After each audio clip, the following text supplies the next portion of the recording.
പിന്നെയും അയച്ചതിനാൽ ദൈവത്തെ സ്തുതിക്കുന്നു.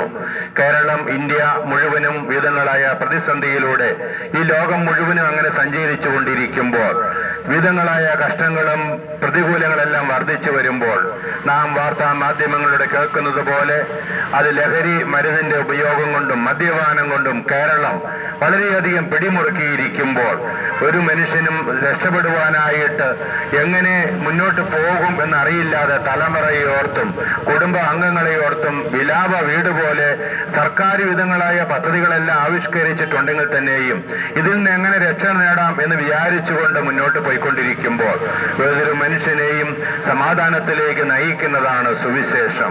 പ്രാർത്ഥിക്കുന്ന ഒരു വ്യക്തി, ജീവനുള്ള ഒരു ദൈവത്തിന്റെ അടുക്കിലേക്ക് ഒരു വ്യക്തി കടന്നു വന്നാൽ ആ വ്യക്തിയുടെ പ്രാർത്ഥനയിൽ ദൈവത്തിന്റെ മറുപടി ഉണ്ടാകും.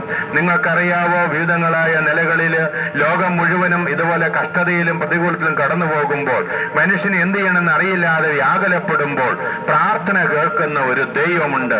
ഒരു പക്ഷേങ്കിൽ ഇന്ന് ലോകത്ത് ആളുകൾ പ്രാർത്ഥനയ്ക്ക് വേണ്ടി ഓടുന്നവരാണ്, പ്രാർത്ഥനയ്ക്ക് വേണ്ടി പണം മുടക്കുന്നവരാണ്.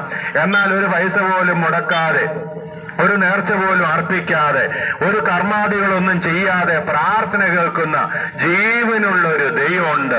പ്രാർത്ഥിക്കുന്ന ഒരു വ്യക്തി ഉണ്ടെങ്കിൽ അനർത്ഥങ്ങൾ നിങ്ങളുടെ വീട്ടിൽ നിന്ന് മാറിപ്പോകും. പ്രാർത്ഥിക്കുന്ന ഒരു വീടുണ്ടെങ്കിൽ ആ ദേശത്ത് നിന്ന് അനർത്ഥങ്ങൾ മാറിപ്പോകും. പ്രാർത്ഥിക്കാൻ തയ്യാറുള്ള ഒരു വ്യക്തി ഉണ്ടെങ്കിൽ ഇന്ന് പകൽക്കാലം നിങ്ങളെ മൂടുന്ന, നിങ്ങളുടെ ഗ്രാമത്തെ മൂടുന്ന, നിങ്ങളുടെ പട്ടണത്തെ മൂടുന്ന, നിങ്ങളുടെ വീടിനെ മൂടുന്ന അന്ധകാര ശക്തിയിൽ നിന്ന്, പാപത്തിന്റെ കെട്ടിൽ നിന്നൊക്കെ വിടുതൽ പ്രാപിക്കുവാനായിട്ട് പറ്റും.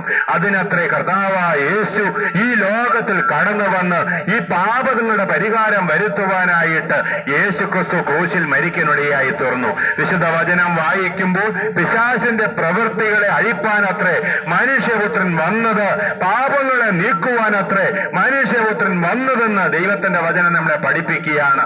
ഇന്ന് ഈ പെരുവുമൊഴി ഞങ്ങളെ ശ്രദ്ധിച്ചുകൊണ്ടിരിക്കുന്ന മാതാപിതാക്കളെ, സഹോദരങ്ങളെ, ഒരു പക്ഷേങ്ങളിൽ നിങ്ങളുടെ വീട് ഒരു ശാപബന്ധനത്തിൽ, മദ്യപാനത്തിൽ, അത് വിധങ്ങളായ കഷ്ടങ്ങളിൽ, രോഗബന്ധനങ്ങളിൽ, നിരാശയിൽ എങ്ങനെ മുന്നോട്ട് പോകുമെന്ന് പറഞ്ഞുകൊണ്ട് ഭാരപ്പെട്ട് ജീവിക്കുന്ന വ്യക്തിയെങ്കിൽ നിങ്ങളെ സഹായിക്കാൻ കഴിവുള്ള ഒരു നാമം, അത് യേശുവിന്റെ നാമം അത്രേ.